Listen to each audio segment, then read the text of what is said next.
यदा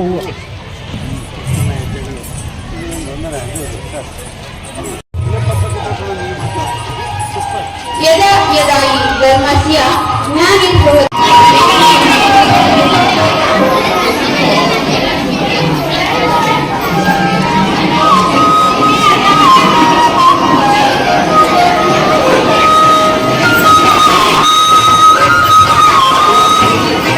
ವೇದಿಕೆಯ ಮೇಲೆ ಉಪಸ್ಥಿತರಿರುವ ಎಲ್ಲ ಗಣ್ಯಾತಿಗಣ್ಯರಿಗೆ ಪೂಜಾ ಕಾರ್ಯಕ್ರಮವನ್ನು ನೆರವೇರಿಸಿಕೊಳ್ಳಬೇಕೆಂದು ವಿನಂತಿಸಿಕೊಳ್ಳುತ್ತೇನೆ.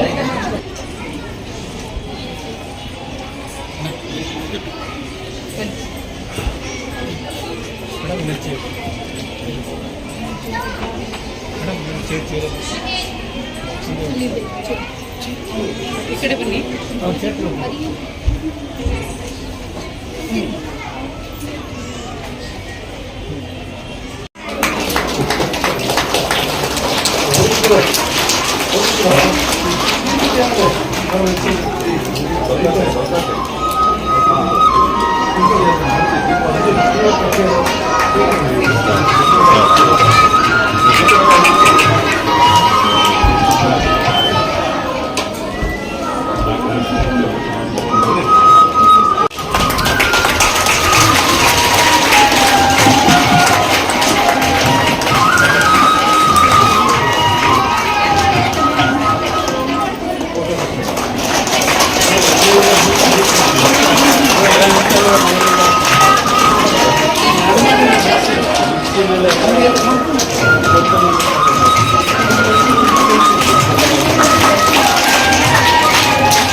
ನಾನು ಆ ವಿಷಯಗಳನ್ನು ಮಾತಾಡ್ತಿಲ್ಲ. ಯಾಕೆಂತಂದ್ರೆ ಈಗ ಎಲ್ಲರೂ ನೀವು ಮನೆಗೆ ಹೋಗುವಂತ ಸಮಯ. ಆದ್ರೆ ಒಂದ್ ಥ್ಯಾಂಕ್ಸ್ ನೀವು ಹೇಳಿಕ್ಕೆ ಇಷ್ಟಪಡ್ತೀನಿ. ಈ ಕೂತಿರುವಂತ ಎಲ್ಲ ಪೋಷಕರಿದ್ರಲ್ಲ, ನಿಮ್ಮ ಪ್ರಯತ್ನ ಈ ಕಾರ್ಯಕ್ರಮ ಇಷ್ಟು ಯಶಸ್ವಿಯಾಗಿ ಸಾಧ್ಯ ಆಯ್ತು. ಯಾಕೆ ಅಂತ ಹೇಳಿದ್ರೆ ನಿಮ್ಮ ಮಕ್ಕಳುಗಳನ್ನ ಇಷ್ಟು ಸುಂದರವಾಗಿ ತಯಾರು ಮಾಡಿಕೊಂಡು ಕೃಷ್ಣನ ವೇಷಗಳನ್ನ ಹಾಕೊಂಡು ಎಲ್ಲ ಖರ್ಚು ವೆಚ್ಚಗಳಾಗ ಅದು ನಿಮಗೆ ಗೊತ್ತಿಲ್ಲ.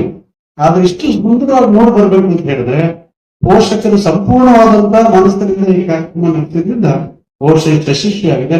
ಹಾಗಾಗಿ ಮೊದಲು ನಿಮಗೆ ಥ್ಯಾಂಕ್ಸ್ ಹೇಳ್ತೀನಿ. ಪ್ರತಿ ವರ್ಷ ಕೃಷ್ಣ ಜನ್ಮಾಷ್ಟಮಿ ಸಂದರ್ಭದಲ್ಲಿ ಎಲ್ಲ ಪೋಷಕರು ಅವ್ರ ಮಕ್ಕಳನ್ನ ಮೊಮ್ಮಕ್ಕಳುಗಳನ್ನ ಕರೆದು ಇಲ್ಲೇ ಕೂತು ಆ ಕಾರ್ಯಕ್ರಮಗಳನ್ನ ನೋಡಿ ಕಣ್ತುಂಬಿಸ್ಕೊಳ್ಳುವಂತ ಕೆಲಸ ಇದೆಯಲ್ಲ, ಅದು ಬಹುಶಃ ಯಾರಿಗೂ ಸಿಗಿದೆ ಭಾಗ್ಯ. ಅದನ್ನು ನೀವು ನೋಡ್ತಿದ್ರಿ. ನಾವೆಲ್ಲರೂ ಮಹಾಭಾರತದಲ್ಲಿ ಒಬ್ಬ ಕೃಷ್ಣನ್ ಮಾತ್ರ ನೋಡ್ತಾ ಇದ್ದೇವೆ. ಆದ್ರೆ ಇವತ್ತಿಲ್ಲಿ ಈ ದಿನಮಾನಗಳಲ್ಲಿ ನೂರಾರು ಕೃಷ್ಣಗಳನ್ನ ಏಕಾಲ ನೋಡುವಂತ ಒಂದು ಸೌಭಾಗ್ಯ ನಮ್ಗೆಲ್ಲ ಸಿಕ್ಕಿದೆ. ನಿಜವಾಗಿಯೂ ಆ ಪುಟಾಣಿ ಮಕ್ಕಳನ್ನ ನೋಡ್ತಾ ಇದ್ರೆ ಕೃಷ್ಣ ನೆನಪಿಗಿಂತ ಹೆಚ್ಚಾಗಿ ಅವನ ರೂಪವನ್ನು ಈ ಮಕ್ಕಳನ್ನ ನಾವು ನೋಡ್ತಾ ಇದ್ವಿ. ಅಂತಹ ಮುಗ್ಧತೆ, ಅಂತಹ ಚೇಷ್ಟೆಗಳು, ಅದೇ ನಮ್ಮ ಅರ್ಜುನ ಕೇಳ್ತಾ ಇದ್ವಿ. ನಾನು ಯಾವ ಮಗು ಚೇಷ್ಟೆ ಮಾಡುತ್ತೋ ಆ ಮಗು ಆರೋಗ್ಯವಾಗಿದೆ ಅಂತ ಹೇಳಿ. ಎಷ್ಟು ಸೈಂಟಿಫಿಕ್ ಅನುಭವ ಅಂತ ಹೇಳಿರೋದು. ಮಗು ಸುಮ್ಮನೆ ಹೆಂಗೋ ಕೂತ್ಕೊಂಡ್ಬಿಟ್ರೆ ಬಹುಶಃ ಕೇಳೋ ಹಾಗಾಗಿದೆ ಅಂತ ಹೇಳ್ತೀವಿ. ಮಗು ಚೇಷ್ಟೆ ಮಾಡ್ತಾ ಇದ್ರೆ, ತುಳಿತನ ಮಾಡ್ತಾ ಇದ್ರೆ, ನಾನು ಇಲ್ಲಾದ್ರೂ ಇಬ್ಬರು ಕೂತೀರಿ ಕಾಣ್ತಿದ್ದೆ.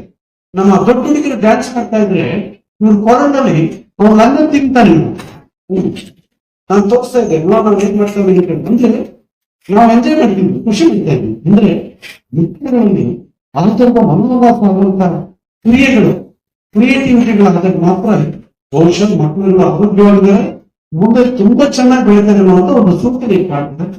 ಹಾಗಾಗಿ ನೀವೆಲ್ಲರೂ ಕೂಡ ಪ್ರಾಮಾಣಿಕವಾಗಿ ಈ ಮಕ್ಕಳುಗಳನ್ನ ಮೊಮ್ಮಕ್ಕಳುಗಳನ್ನ ಸಿದ್ಧಪಡಿಸಿ ಬಹುಶಃ ಕರ್ಕೊಂಡ್ಬಂದಿರೋದ್ರಿಂದ ಈ ಕಾರ್ಯಕ್ರಮ ಯಶಸ್ವಿಯಾಗಿದೆ.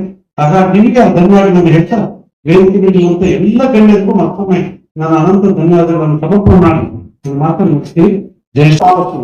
ಮಹಾಭಾರತವನ್ನ ಇಟ್ಕೊಂಡು ಕೃಷ್ಣನನ್ನ ನೋಡತಕ್ಕಂಥದ್ದು ಹೆಚ್ಚಾಗಿದೆ. ಆದ್ರೆ ಕೃಷ್ಣನ ಮಹಾಭಾರತಕ್ಕಾಗಿ ಹಿಂದೆನೆ ವಚನ ಭಾಗವತದಲ್ಲಿ ಕೃಷ್ಣ ಕಥಾಮೃತ ಸಾರದಲ್ಲಿ ನೋಡಿದ್ದಾನೆ.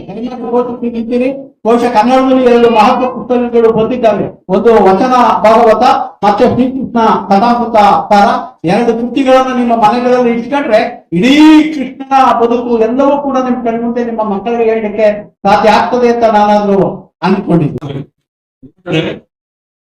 BTS ಶಾಲೆ ಏನಿದೆ, ಶಿಕ್ಷಣದ ಜೊತೆ ನಮ್ಮ ಮಕ್ಕಳಿಗೆ ಸಂಸ್ಕಾರವನ್ನ, ತಂದೆ ತಾಯಿಗಳನ್ನ, ಗುರು ಹಿರಿಯರನ್ನ ಗೌರವಿಸ್ತಕ್ಕಂಥ ವಿನಯವಂತಿಕೆಯ ಶ್ರೇಷ್ಠ ಗುಣಗಳನ್ನ ತುಂಬ್ತಾ ಇದ್ದಾವೆ. ಹಾಗಾಗಿ ನಾವು ನಮ್ಮ ಮಕ್ಕಳಿಗೆ ಬಾಲ್ಯದಿಂದಲೇ ಉತ್ತಮವಾದ ಸಂಸ್ಕಾರವನ್ನ ಕೊಡೋದಕ್ಕೆ ಇಂಥ ಕಾರ್ಯಕ್ರಮಗಳು ನೆರವಾಗ್ತವೆ. ಯಾಕೆಂದ್ರೆ ಕೃಷ್ಣ ಶ್ರೀ ಕೃಷ್ಣ ಪರಮಾತ್ಮಗೆ